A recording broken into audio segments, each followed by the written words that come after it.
मित्रों, आपने भी देखा या फिर महसूस किया होगा कि आपके आसपास धर्म, कर्म और पूजा पाठ में लीन रहने वाले लोगों की जिंदगी खुशहाल नहीं होती जितने की दुष्ट और अधर्मी लोगों की होती है।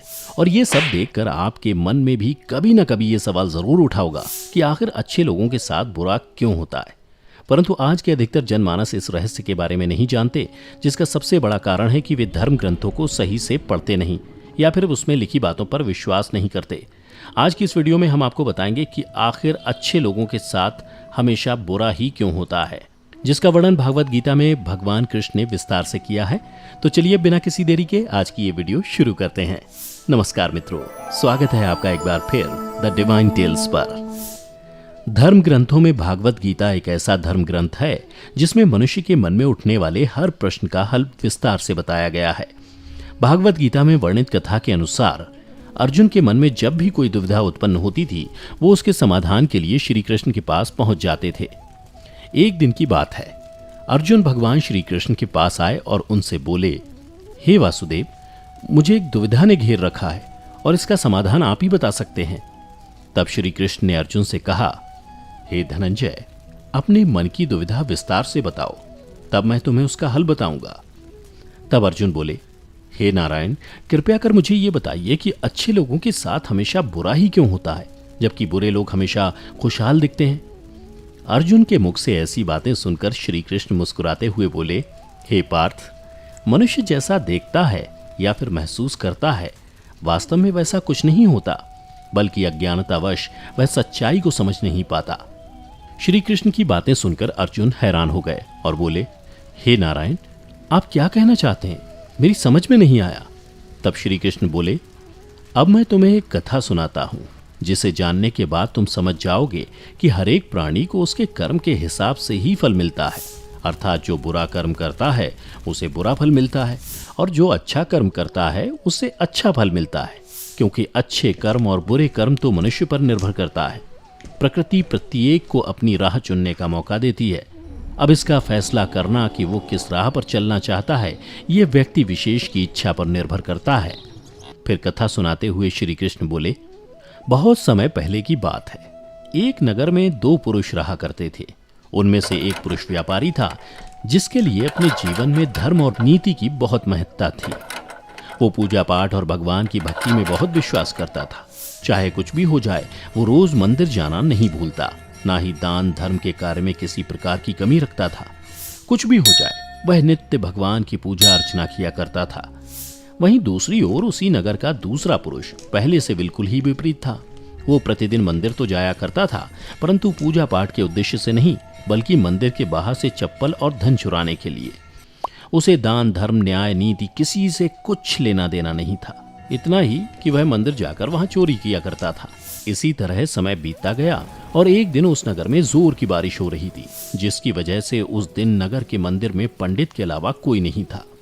ये बात जब दूसरे पुरुष को पता चली तो उसके मन में ख्याल आया, अभी सही मौका है मंदिर के धन को चुराने का, और वो बारिश में ही मंदिर पहुंच गया। मंदिर पहुंचकर उस व्यक्ति ने पंडित से नजर बचाते हुए मंदिर में मौजूद सारे धन और जेवरात चुरा लिए और बड़ी प्रसन्नता से वहां से निकल गया। उसी समय धर्म कर्म में विश्वास करने वाला व्यापारी भी मंदिर पहुंचा और भगवान के दर्शन किए, परंतु दुर्भाग्य से मंदिर का पुजारी उस भले व्यापारी को ही चोर समझ बैठा और शोर मचाने लगा। शोर सुनकर मंदिर में लोगों की भीड़ जमा हो गई और सभी लोग उस भले व्यापारी को ही चोर समझ बैठे और उसे अपमानित करने लगे। यह देखकर वो भला व्यक्ति हैरान हो गया और उसे समझ नहीं आ रहा था कि उसके साथ क्या हो रहा है। फिर वह किसी तरह लोगों से बचता हुआ उस मंदिर से निकल गया, लेकिन दुर्भाग्य ने उसका साथ वहां भी नहीं छोड़ा। मंदिर से बाहर निकलते ही वह एक गाड़ी से टकरा गया और घायल हो गया। फिर वह व्यापारी लंगड़ाते हुए घर को जाने लगा। तभी रास्ते में उसकी मुलाकात उस दुष्ट व्यक्ति से हुई जिसने मंदिर का धन चोरी किया था। वह झूमता नाचता हुआ और जोर जोर से बोलते हुए जा रहा था कि आज तो मेरी किस्मत ही चमक गई, एक साथ वो भी इतना सारा धन मिल गया।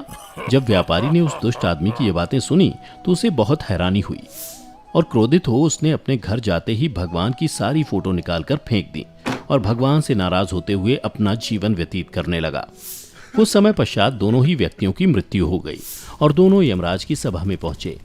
उस व्यापारी ने अपने बगल में उस दुष्ट व्यक्ति को खड़ा देख क्रोधित स्वर में यमराज से पूछ ही लिया कि मैं तो हमेशा अच्छे कर्म करता था पूजा पाठ दान धर्म में विश्वास रखता था, जिसके बदले मुझे जीवन भर सिर्फ अपमान और दर्द ही मिला। और इस अधर्म करने वाले पापी व्यक्ति को नोटों से भरी पोटली, आखिर क्यों? इस पर यमराज ने उस व्यापारी को बताया कि पुत्र, तुम गलत सोच रहे हो। जिस दिन तुम्हें गाड़ी से टक्कर लगी थी, वास्तव में उस दिन तुम्हारे जीवन का आखिरी दिन था, परंतु तुम्हारे किए गए अच्छे कर्मों के कारण ही तुम्हारी मृत्यु एक छोटी सी चोट में परिवर्तित हो गई। और इस दुष्ट व्यक्ति के बारे में जानना चाहते हो तो पुत्र, दरअसल इसके भाग्य में राजयोग था, जो कि इसके दुष्कर्म और अधर्म के कारण एक छोटे से धन की पोटली में परिवर्तित हो गया। श्री कृष्ण अर्जुन को यह कथा सुनाने के बाद कहते हैं, पार्थ, क्या तुम्हें अब तुम्हारे प्रश्न का उत्तर मिल गया? ऐसा सोचना कि भगवान लोगों के अच्छे कर्मों को नजरअंदाज कर रहे हैं, ये बिल्कुल भी सत्य नहीं है। भगवान हमें क्या किस रूप में दे रहा है, ये मनुष्य की समझ में नहीं आता। लेकिन अगर आप अच्छे कर्म करते हैं तो भगवान की कृपा सदैव आप पर बनी रहती है। तो मित्रों, इस कहानी से ये पता लगता है कि आपको कभी भी अपने कर्मों को बदलना नहीं चाहिए, क्योंकि आपके कर्मों का फल आपको इसी जीवन में मिलता है, बस आपको उसका पता नहीं चलता। इसलिए मित्रों, मनुष्यों को चाहिए कि वह हमेशा अपने जीवन में अच्छे कर्म करते रहें, क्योंकि श्री कृष्ण ने गीता में भी बताया है कि किसी के द्वारा किया गया कर्म बेकार नहीं जाता, भले ही कर्म अच्छा हो या फिर बुरा। तो मित्रों, आशा करता हूं कि आप भी आज से इस कथा का अनुसरण करेंगे। फिलहाल आज की ये कथा यहीं समाप्त होती है। अगर आपको हमारी ये कथा पसंद आई हो तो इसे ज़्यादा से ज़्यादा लाइक और शेयर करें। साथ ही अगर आप हमारे चैनल पर पहली बार वीडियो देख रहे हैं तो ऐसी ही पौराणिक और आध्यात्मिक कथाओं के लिए इसे अभी सब्सक्राइब कर लें। और हमारी आज की ये वीडियो कैसी लगी, हमें कमेंट करके ज़रूर बताएं।